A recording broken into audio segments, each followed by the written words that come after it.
Willkommen zurück bei IGN Live, bei Gamescom Now von der Gamescom, und bei mir ist Ryan Cleven from the Coalition. Hi man, how are you doing? I'm doing very well, thanks. We're going to talk Gears 5 multiplayer, Horde Mode, everything you can tell me about the game. The game is actually finished, right? It's almost finished, it's almost out the door, it's coming out in September. So we're basically waiting to play it. Yeah. So my first question, and that's something that I'm personally very interested in, because it's basically, I love Nine Inch Nails, and well, that song we heard during the campaign trailer last night at the opening night live, was that actually Nine Inch Nails? It was Nine Inch Nails, yeah. It was a remix made exclusively for Gears of War. That's crazy, Yeah. crazy. I'm a huge Nine Inch Nails fan. I was so happy to see it. Yeah, same here. So I have to get my hands on it, and I hope it will be included in the Ultimate Edition. That's a great idea. So I haven't heard those plans, but I mean, I would love that. Yeah, that would be a late change to the game, but well, that's a not. Let's jump right in. Here we can see the trailer that was released. I think it was last night, right? Yeah. No, it's the new story trailer for the campaign. So how much of the actual game is that? Is that like all of the campaign we're seeing here?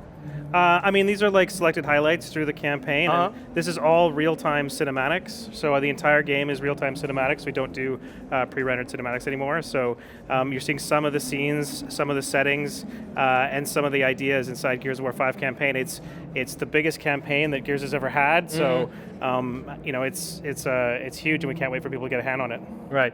Die Kampagne, die wir in Gears 5 zu sehen kriegen, ist die größte Kampagne, die Gears jemals hatte, und es wird keine vorgerenderten Zwischensequenzen mehr geben. Das natürlich aufgrund der Hardware, die es einfach möglich macht, sowas nicht mehr vorrendern zu müssen, sondern wirklich in-Game-Grafik darzustellen. Also alles, was ihr in dem Trailer seht, ist im Grunde genommen Gameplay footage. So basically what we saw, just to get that straight and correct, the trailer we saw and the graphics we saw, so basically the scenes we saw, was that gameplay sort of cinematic?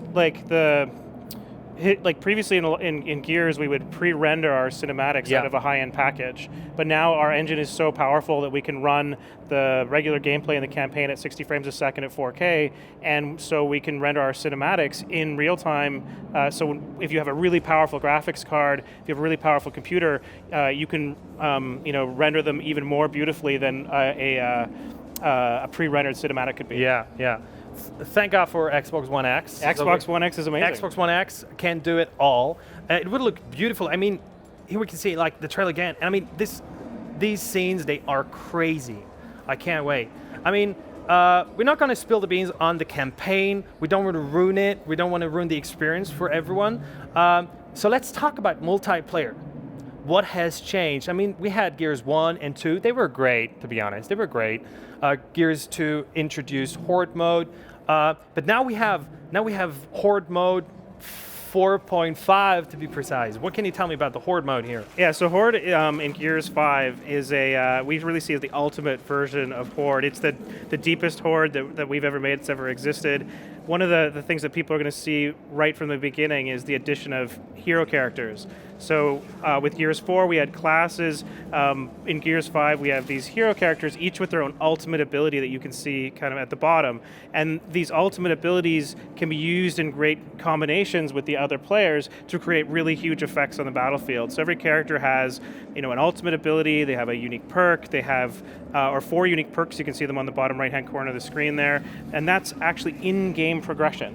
So previously, Horde, you kind of brought your guns in with you, and your character was sort of the same through the entire playthrough. However, in Gears 5, you can upgrade your character's abilities dynamically through the session. They reset for the next one. And then afterwards, you can get skill cards to be able to upgrade your character's base stats and base abilities all the way from the beginning.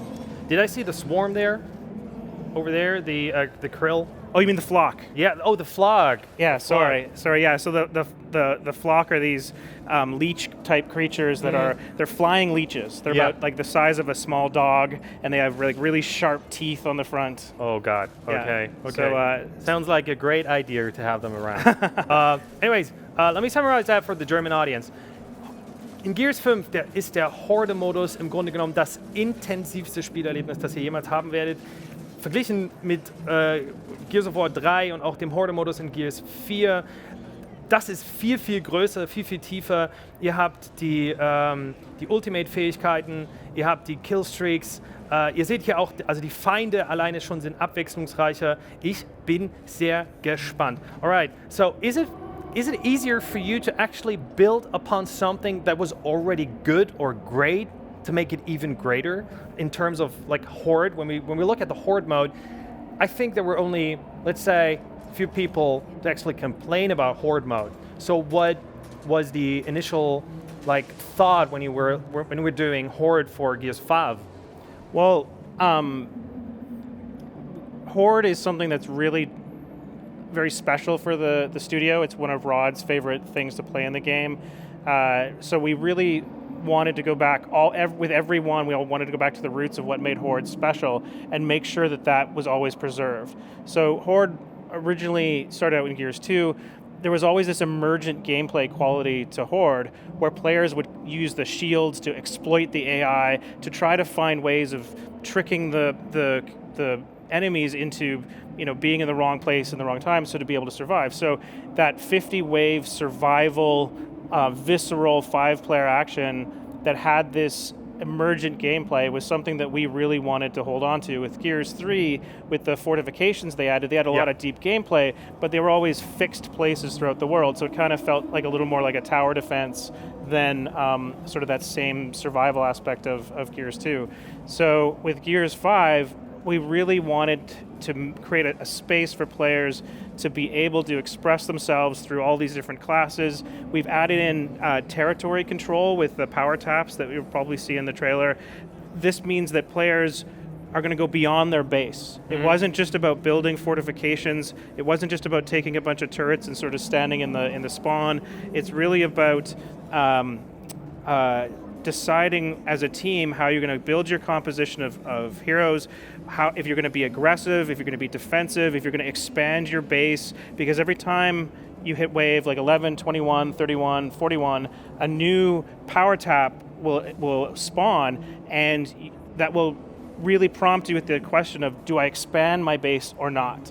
So we took the core of what Gears was as gameplay, but that whole defensive idea of finding just a one location and staying there, with it had sort of permeated from 2 to 3 to 4. We wanted to turn that on its head and say, okay, like, sure, you can get all the way through 50 waves just staying here for 3 hours. Well, what if we, encourage you to take a little more territory and a little more territory, like how much can you take? And risk it, and we're going to give you more rewards for doing it with power, which is our currency.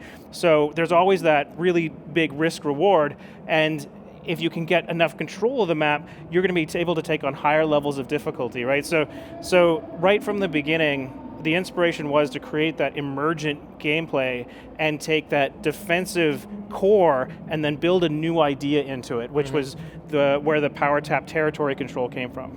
All right, let me paraphrase that for the German audience. All right, im Grunde genommen geht es bei Horde 5 um das Ausbauen eurer Basis. Also sprich, ihr seid nicht mehr auf einem Punkt festgehalten, was wir vorher hatten bei Gears 3 und 4, wo es auch relativ eher so in Richtung Tower Defense ging mit den Fortifications. Jetzt sollt ihr ein bisschen was riskieren im Sinne von, baue ich meine Basis aus nach 10 Wellen oder bleibe ich da, wo ich bin? Die Power Taps sind letztendlich da, der Schlüssel zum Ziel. Ihr könnt schauen, okay, wo kann ich hingehen, wie kann ich mich vergrößern. Das ist im Grunde genommen der neue Core-Gedanke, also der Kerngedanke des Spiels wurde hier massiv ausgebaut. Yeah, all right. So, if I'm new to Gears, and that's always a question that I'm personally, I'm not new to Gears, so I grew up with Gears. But there's always new people coming in, and this is the 4th sequel in the series. Yeah, and they start with Horde Mode, right? What do you tell them? What is this about? This looks like pure craziness here. Yeah, so I mean, Horde Mode's a super intense mode. It is all about survival for surviving 50 waves. Now in Gears 5, one of the things that we've really tried to do is to make sure that new players can start with any mode, not just the campaign. So one, we've retooled our entire difficulty system. We've gone to 8 unique levels of difficulty where they're customizable. So you can actually choose as a group whether to make the creatures stronger, whether to make them do more damage, whether they go invisible, whether they have health regeneration, and you can craft a difficulty that's right for you and your group. We can see that right here. So invisibility. That's Kate though. That's Kate, her ultimate ability, and this is Foz's ultimate ability where he can shoot through walls. But there's a new character called Jack, and he's the robot that appeared inside Gears 1, and he has the ability to hijack. Would take over control of enemy units and control them. Now, he's built with the new player in mind. He can fly over the territory. He doesn't have the same shooter controls that the soldiers on the ground do. He has much more flexible movement. He can get away more easily. He cloaks automatically. He's really designed for a person to be able to play with their friends that are really good at the game, but then support them. And then he's got enough depth to make it really attractive to people that really like playing support players at the high end. Aaron Greenberg said that Jack is for people who are not good at multiplayer or Horde mode.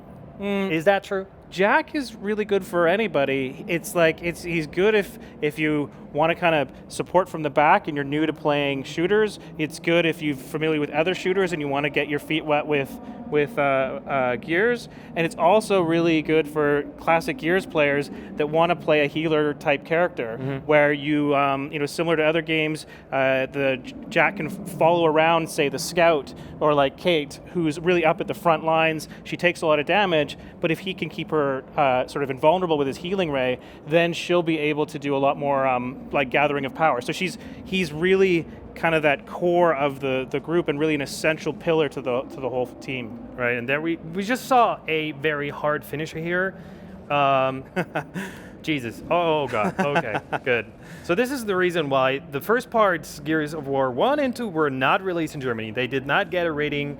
So it's also, I'm very happy that it's actually released, because it doesn't seem like the violence was kind of reduced for the international territories. These finishers. Oh God. Okay. Good. So if you are not into gore and blood, this game is not for you. This is hard R. Yeah, it's a really visceral game. We always try to walk a fine line between sort of that comedic violence versus something that's too real, and so we want to make sure that there's always a little bit of a laugh or a chuckle and not like to make people uncomfortable. So every execution is always meant to be a little over the top, so that people will still recognize it as a game and not feel too bad about executing these monsters. Okay, zum Thema Gewalt in Gears muss man natürlich sagen, dass einfach die Art und Weise, wie das mittlerweile dargestellt wird, ist over the top. Also jede Hinrichtung, die ihr seht, ist einfach so überspitzt, dass es da, dass man es nicht wirklich so ernst nehmen sollte, wie es vielleicht im ersten Moment aussieht. Es ist trotzdem ein Spiel ab 18, also nicht für Kinder gedacht, oder für Leute unter 18 in dem Moment. Und ihr solltet also das alles mit einem gewissen Augenzwinkern sehen. Alright. So let's talk about multiplayer. Sure. Just earlier on, we discussed that I think I never achieved the seriously 2.0, 3.0, 4.0. So what do you have in store for people to actually get this achievement this time around in terms of multiplayer? Yeah, so Seriously 5 is a very different take on Seriously. We've just introduced Seriously 5 Chapter 1. So because Gears multiplayer takes place over years, we wanted to make sure that there was a story to it. So we will be releasing multiple Seriously achievements, each one a little bit easier to earn than they were before. But if you get all of them, you'll end up with the real Seriously 5.0 at the end. So it's actually, can we call it seasons? Is it Gears? Yeah, we call them operations. Yeah. So we have operations that we take the roughly every 3 months. We will be dropping a fairly significant expansion to the multiplayer for quite a while, where we expand all Horde, Versus, and Escape, and the new map builder that we put into the game. Mm-hmm. So let's say if I suck at Season 1 or Operations 1, will I still be able to get the achievement in Season or Operations 5. Yeah, they're designed in such a way that if you jump in at any point, you'll be able to go back and earn Chapter 1, Chapter 2, Chapter 3. Right. Yeah, however many chapters that we decide to include, you'll be able to earn them at any point. So if you really want to go for Seriously 5, jump in at any point, but it's going to be it's going to be a big challenge. They're always a big challenge. Right. Also, Seriously 5.0 und ernst gemeint 5.0 ist auch in Gears 5 eine große Herausforderung. Neu dieses Mal wird sein, dass ihr das über verschiedene Seasons bzw. Zeiträume spielen könnt, die euch The Coalition dann vorgibt. Ihr habt aber jederzeit die Chance, selbst wenn ihr im ersten Zeitraum irgendwo daneben gehauen habt oder nicht so gut wart, dann später im Verlauf der einzelnen Zeiträume dann noch nachzulegen und das aufzuholen. Ihr werdet aber trotzdem sehen, dass es einen Story-Bezug hat und es da auch irgendwo dann Zusammenhänge geben wird. Welche Zusammenhänge ganz genau, das wissen wir noch nicht. Let's talk one thing that really got me by surprise. We're not seeing it here right now, but there was a crossover that I did not see coming, which is the Halo crossover. Yeah. So what does Halo and Gears have in common? Well, I mean, we're both part of the same Microsoft family, but like that really intense action shooters, they've been around for similar amounts of time. They've really been defining the sort of being up in the skies, in space with Halo, and on the ground in the muck with Gears of War. And with Halo Reach, we really saw an opportunity to bring these again, sort of larger-than-life characters that really fit well into the character-based Gears of War. So we've got Emil and Kat, two of our favorite characters from Reach, and we've brought them with their own ultimate abilities into Horde versus and Escape. Yeah, that's crazy, right? I remember playing Reach, and I was like, that's a very sad ending to the whole story. And now we have them in Gears 5, which is amazing. And I think Spartans can be very good Horde players. Yeah, absolutely. I mean, we've tried to be as authentic as we can. So we've given Emil the drop shield, the classic Halo drop shield, and we've given Kat the hologram ability that was inside Reach. So we've really tried to make it feel authentic so that players from Halo would recognize their favorite characters, as well as people that played Gears wouldn't feel that it was jarring or anything, that it integrated really nicely. Right. Die große Überraschung war natürlich das Crossover zwischen Halo und Gears 5. Und wir haben im Grunde genommen nicht nur Skins, die wir hier sehen aus Halo Reach, sondern wir haben auch Abilities, also Fähigkeiten, die mit diesen Charakteren ins Spiel schwappen. Also es sind insgesamt 2 bisher. Ich denke, da kommt vielleicht sogar noch mehr. Ihr werdet die Cloak, also sprich die letztendlich Unsichtbarkeitsfähigkeit nutzen können, den Shield, also sprich das Schutzschild, sprich total verrückt. Wir haben Halo Reach Charaktere in Gears 5. Alright, before I let you go, and that's a question that I usually ask, okay, is there anything you can share with me today here that we don't know actually about the game? That we don't know about the game? Yeah. Well, what would you, like, what part of the game? The game is so big. Give me some backstage story during development. I mean, we usually get a credit roll where there's all the production babies. Right. But what else is there except production babies? Well, there'll be a lot of production babies on this really? game. Yeah. I mean, it's the game has been in development for almost 3 years, and we're super happy to have it come out. So something that people don't know about the game. I mean, there's a lot in there. There's going to be obviously we don't want to spoil the story or anything like that. Of course not. Is there any part of the game that that's a favorite of yours? Of course we're not gonna the Horde part. I mean, the Horde part is so special to my heart because I learned to love and hate my friends at the same time. Right. Is that a secret strategy that you're following behind the scenes to make people love and hate each other at the same time? That actually is. So that's actually, I knew it. Yeah, it's the way that one of the parts of gameplay inside Horde really is the team dynamics. So we do take a small amount of joy in putting in things that players are going to argue about. So we know that when we put something in there that's going to be a little contentious, and we can imagine people getting really passionate and yelling at each other. Yeah, true. I mean, that's energy, it's passion, it's play. And when you have 5 people in a team, if no one's talking, if people are just sort of sitting there like mute playing the game, it's not really a real co-op game. Yeah. So we wanted to make it something that does have both high highs, low lows, and a lot of dramatic tension. I can confirm that I broke 3 controllers during Gears of War 3. Oh, really? Ja, definitely. Alright. Das war's auch schon mit Gears 5 hier bei IGN live. Und bevor wir rausgehen, freut euch schon auf FIFA 20 nach einer kurzen Pause. Thank you very much for being here. My It pleasure. was a pleasure. I'm looking forward to the game. And bis später.